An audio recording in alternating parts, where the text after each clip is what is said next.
Hey, my name's Steven and welcome to my rating guide. In this guide, we will be diving into raids. This guide will be divided into two parts. The first part being the video you're watching right now, and the second part will be uploaded on the channel in the next 2 days. That will focus on the raid battles itself, while this video will go into all the preparation and the pre-raid stuff.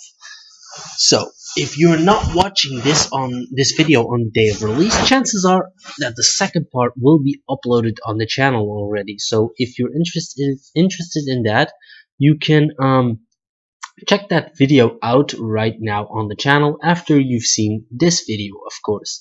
So with that out of the way, let's dive into the video. So what do we need to know? What is a raid, of course? A raid is a boss fight, basically, against a certain Pokemon at a gym. It is a larger, more difficult version of a Pokemon that you need to battle before you can actually be able to catch it, if you defeat it, of course. You cannot catch that Pokemon if you do not defeat it. So you can do raids solo, so alone, or in groups. Up to 20 people max per lobby, per group. That is, of course, depending on the difficulty and your tier that you are going up against. You have 5 different levels, but we will get there in a second. So before all of that, you need to find a raid, of course. And how do you do that? You can check your nearby list and go to the raid tab, and that will indicate all the raids that are currently available in your map region that you can actually see in your map. If you cannot see it in your map, it will not show up in that list. Of course, if you do have a gym in your map, you can see that in your map region, of course, and you can just click on that gym and you can see the egg if it's not already open. As we can see right here, you have the egg indicating the level 4, the 4 symbols down the timer. That shows the level of the raid, and you can also see that level in your nearby list below the egg as well. So there are 5 tiers or levels. So 1 is the lowest and 5 being the highest. You also have 3 different colors of these eggs. You have the purple ones, as you can see right here, which is level 1 or a level 2 raid. And then you have the yellow ones, which is level 3 and 4, and you have the black ones, which is 5 or the legendary eggs. As you can see right here, this was a purple one and it was a level 1.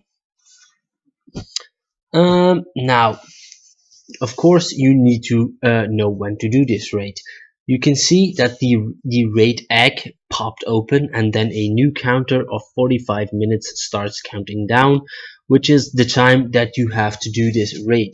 But if the raid is not open yet and you have the egg floating above that gym, there is also a timer which indicates when that egg is going to open, and you can effectively start doing that raid. As we see right here in this clip, the egg is about to pop open and the raid is officially started. And the 45-minute counter starts to count down to when that raid is going to end. As you can see in this example, it's a level 2 mobile raid which just opened up. Now, how do we find raids? You can check your map manually, of course, which is the basic one, but you also have the gym control, which is also a very helpful thing. And as we can see right here, you can just go to that Pokemon that is defending the gym, and you can click go to gym, and it will show you that gym. If there is a raid, you can see the egg in the left corner again, and you can see the timer as well, so you will know when that raid is going to happen. And that raid in that gym, that will you can see that gym even though that it is not in your map region. So that is a very helpful one, because it will give you more sight over your local gyms if you are a gym defender in that gym. If the raid is already happening and you want to check that gym, you will be blocked off, and it will show a message that there is a raid active in that gym, and you can see that gym or that raid in your nearby list, even though that it is not in your map region. Now, as we see right here, now the final one is a big one, which is sharing information on social media or via messages with other local players. That is a very helpful one. If you have a local group of 10 people who are a bit scattered around town, you can see a lot more gyms and raids. So sharing information is probably the biggest one. So if you have a local community, share information with each other. It is so helpful, people. Now, moving on, you have three different kind of passes. You have the free one, which is the orange one, which we got from spinning a certain gym. You can just spin a gym, a random gym, and you will get your free raid pass for that day. If you do not use that pass that day, it will stay in your inventory, and you will be able to use it on a different day and receive your daily free pass of that day again after you have used the one you already had stocked up. Then you have these green passes, which is a premium raid pass, which you can buy in the shop, or they often come in the boxes that you can also buy in the shop. The final pass is the black one, which is the EX Raid Battle. This is a special invitation only pass to a certain gym, a EX eligible gym, and it will have a date, a time, and a location of that EX raid battle. It is not available outside those hours, so you have to do it in that space that shows up right here. You get the invitation, and it is only that day, only that time, between those two times. But if you want to know more about EX raids, you can leave that in the comments below, and I would consider making a separate video about EX raiding. Now, with the passes out of the way, we can start assembling a team for a raid. You can do this by creating a party in the lobby in the pre-raid. When you join a raid, you have the lobby. You have the 6 recommended Pokemon, and you can select your Pokemon to whatever you want. But you can also make a party in front or in advance of the raid, which can save you some time. You can do this by going to your Pokemon and then going to party and selecting creating a new party. You can select 6 Pokemon in that party.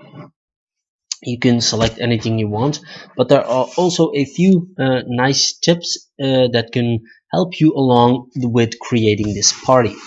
For example, some search things. You can just type, of course, the name of the Pokemon you're looking for.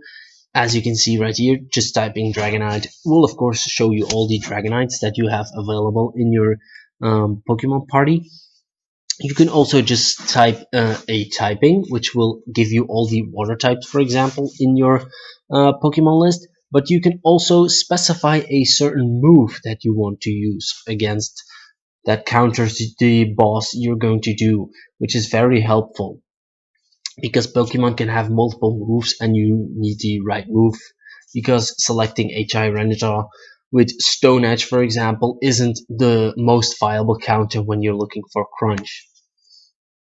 And that is, of course, the basic things that you can do. You can just select CP, recent, or whatever you want as the basic categorizing of your Pokemon list. You can also rename the party to keep track of all the parties you might have stocked up of different bosses.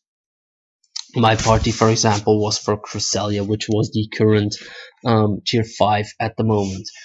Very big thing to note is the recommended Pokemon that you get when entering a lobby aren't necessarily the best counters, people. Make your own party. This will save you a lot of seconds and might even make it so that you do not have to be with an extra person. You could save a person or an account effectively if you're using the right counters. Now, the next big influence on a raid size party is weather. Weather boosts. You can see that what weather is currently on by clicking the weather icon in the top right corner, and this will show you the current weather, which in this case was partly cloudy, which boosts normal and rock types. You can see my Tyranitar here has the little icon, which is the weather boost icon, indicating that the rock type moves will be boosted. Rock types will be boosted, normal types will be boosted, but moves of that type will also be boosted. But of course, it works in the other way. If the raid boss you're going up is weather boosted, this will make it more difficult because he will have a boosted CP. Also, when catching, he will have a boosted CP, but he will be more difficult to take down. So weather boosts are definitely something you want to be keeping an eye out for. Now, with all that said, by the group size and all that stuff, there isn't a set amount of there isn't a set amount of people needed to complete a raid. It is yeah, it's a combination of all these factors that we've just seen: weather boosts, selecting the correct counters, the player level. It all comes into its place when deciding if you're going to complete the raid, yes or no. So there, I can't really tell you that you need 5 or 6 people for a level 5, while you might need 7 or 8, depending on, again, those factors: your levels, your Pokemon counters, what you're using, and all that stuff. So all these factors factor into actually completing a raid. So you have to take a lot of notice to all those things we've just discussed. So with that being said, the only thing for us left to do is raiding, and that will be in part 2. So I will be looking forward to seeing you in that video, and thanks for watching this video. Okay, bye.